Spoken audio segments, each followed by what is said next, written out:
All right, so next movie, of course, is Roadhouse. Let me tell you something. This was a first time watch, people. And I have to say, for a first time watch, I always like doing first time watches for some movies. Well, let me rephrase that. I like doing first time watches for movies that are older. Like, that people talk about all the time, like Roadhouse. Oh my god, it's one of the best 80s movies out there. Some people say, oh, it's cheesy, it's schlocky, it's okay. You know, from the point of view of someone who's watching it for the first time, I gotta tell you, this movie was fantastic. So, the movie stars Patrick Swayze as Dalton, a cooler, which is a special sort of bouncer, I guess. He gets offered by Mr. Tillman, played by Kevin Teague, to go to his bar, the Deuce, the Daily Deuce, or the what Deuce? I forgot what it was. I had my memory going away. Double Deuce. It's on the back of the thing. Excuse me. The Double Deuce is the name of the establishment. And he gets there, and Dalton proceeds to clean house. He fires a couple bouncers and the bartender. One of the bouncers is played by arguably one of the greatest professional wrestlers ever, Terry Funk. And as soon as I saw him, I'm like, is that Terry Funk? As soon as he started talking, I knew that was Terry Funk.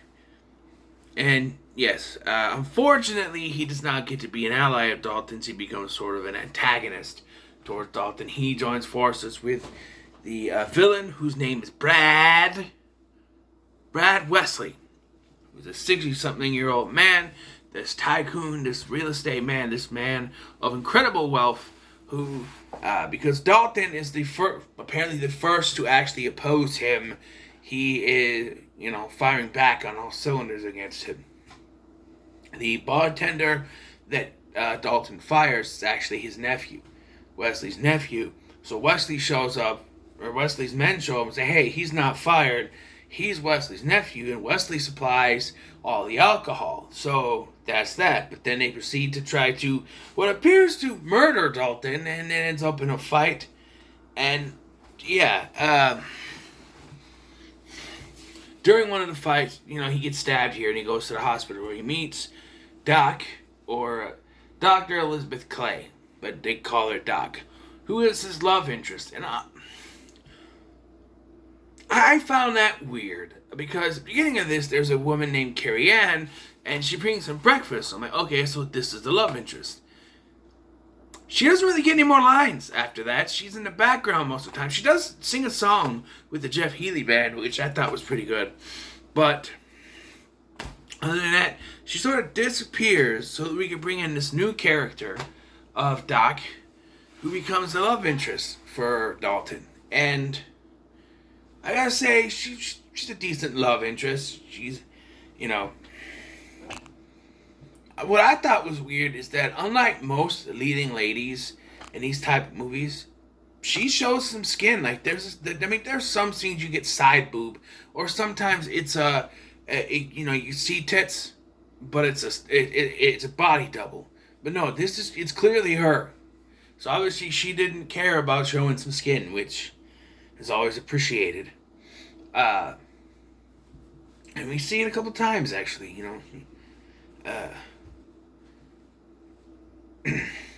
but yeah. So, we see that he meets these older gentlemen. He makes a friendship with Emmett, who he rents his room from at this farm, along with Red, who runs the auto parts business, and then there's also a car dealership man, which he also makes a friendship with. And they are victims of Wesley's influence. They are tampered with. First the auto parts place goes up in flames. The car dealership is wrecked by a monster truck, and then they blow up Emmett's house. And that's where it really gets, you know, that's where there's a lot of stuff going on, but that's where it picks up. This is where the climax really, is going to happen. From this point on, shit is happening leading to the climax. And so we get this hint that something happened in Memphis where he was he was seeing a married woman, and the husband caught them, and the husband tried to kill him, and he tried to shoot him or something, and Dalton ripped out the man's throat. And we actually get to see this when he rips out Jimmy's throat. Jimmy being this big, bad, enforcer of Wesley's, and he gets to do it. The problem that I have with this is that Doc sees this, and she freaks out, which is understandable. But I feel like, because when I saw this, I'm like, okay, this is just to take her out of the climax, right?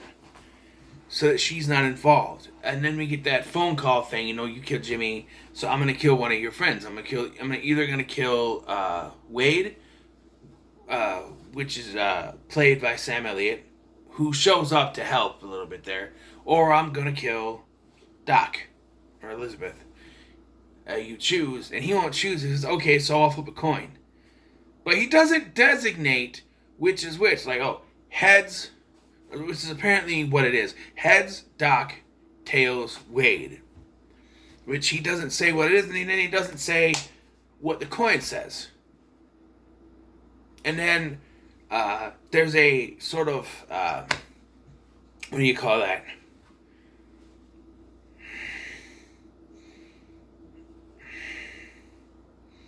Bait and switch, I think it is, where Wade comes stumbling into the bar because he was attacked by Wesley's men. And fearing for Doc's life, he runs to her, and she's still mad at him.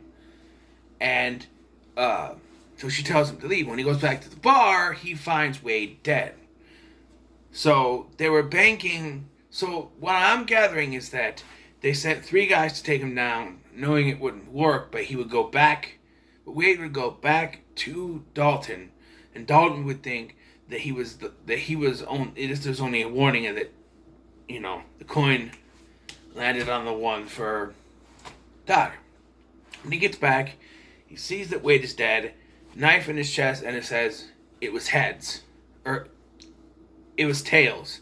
And I'm just like, yeah, but that doesn't mean anything because you didn't say which was heads and which was tails. So saying it was tails doesn't really mean anything. But this is where it really picks up, because as soon as this happens, Dalton is on fire. He uses the knife. Yes, he pulls out the knife. Now let's discuss this because I feel like I need to. Dalton would be going to jail, as well as many others by the end of this film. I don't care how it's presented. Everybody would be going to fucking jail. Dalton has already ripped out, it's been established, he's already ripped out someone's throat years ago.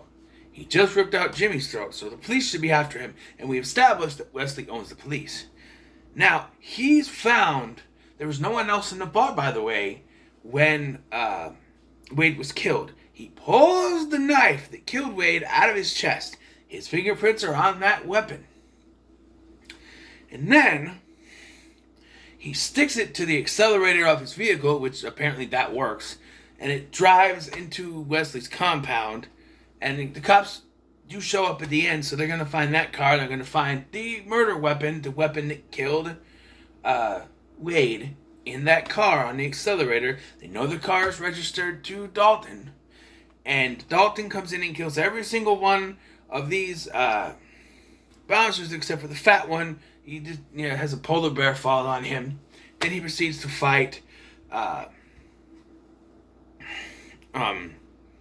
Wesley and doesn't rip out his throat. For some reason, somehow Doc is there.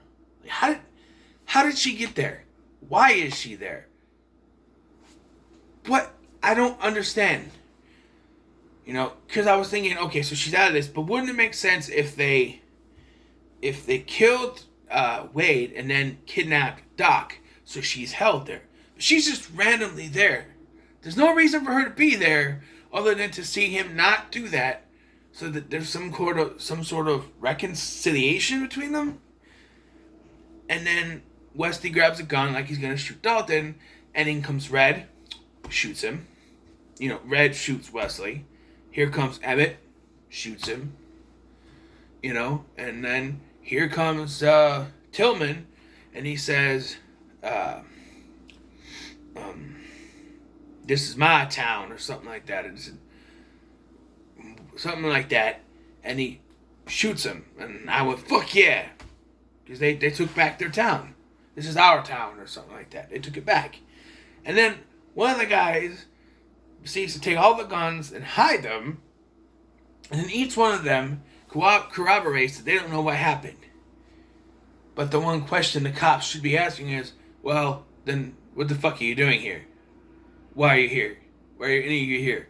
Who killed this man?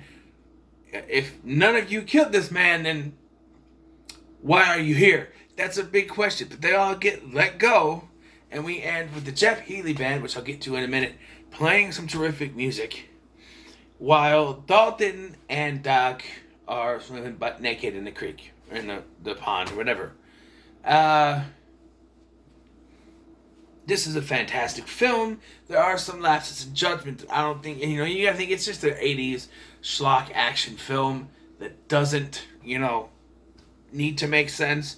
But Dalton would definitely be spending his life in jail, as would Tillman and the rest of the people there.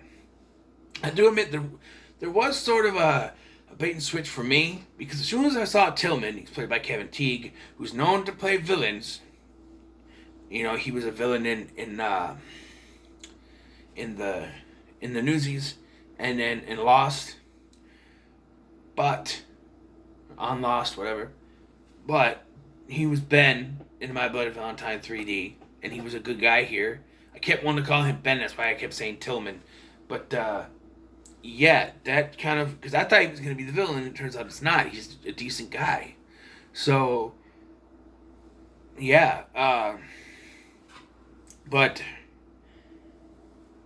yeah, it's just, there is some things, like I said, Dalton would definitely go to jail, and so would every single one of those people who corroborated the story. And Doc, because she's a material witness and withheld evidence from the police. Everyone be going to jail. I'm just saying, it's not that cut and dry. But, saying that, I really did enjoy this film. The music. All the soundtrack. My God, this is probably one of the best 80s soundtracks I've ever heard. The Jeff Healey Band plays a lot of good music, and there's a lot of other good music. And actually, I didn't realize that Jeff Healey was actually blind in this. And he has a cool way of playing his guitar where he's laying on his lap and doing it like that. Maybe it's easier for him, but it's really cool. And I like how the transformation of the Double Deuce is this, skeezy, run down, piece of shit bar when Dalton gets there, but it gets remodeled. Like the band has to play behind chicken wire, and then eventually the whole thing gets remodeled. It looks better. There's no chicken wire. People are enjoying themselves. There's not fights on a daily basis. It's fantastic. You get Keith David doing a cameo in this, which is always good. This movie is fantastic. I'm going to give it a 9 out of 10. A 9 out of 10. So what are your thoughts on Roadhouse? Let me know in the comments below. Let's pull out the next one, boys. Don't pull out all of the movies. And I'll pull out a DVD next, because that's how I do it. So let's do this one. How did I know? Abduction with Taylor Lautner. I was hoping you would be the last one I have to do, but it looks like we're gonna have to do it now. So look for that. Look, I picked these movies 7 months ago. All right. I think this is probably one of the reasons why I didn't go through with it. I could have repicked these movies, but I didn't. And now I'm paying for it, so this has got to be it, right? I've watched this once. I don't think I particularly care for it, but I'm going to have to watch it again. So there's that. So yeah. So let me know in the comments below your thoughts on Roadhouse. Make sure to like, share, and subscribe. Thank you for watching. I've been Scotty, and we'll see you in the next one.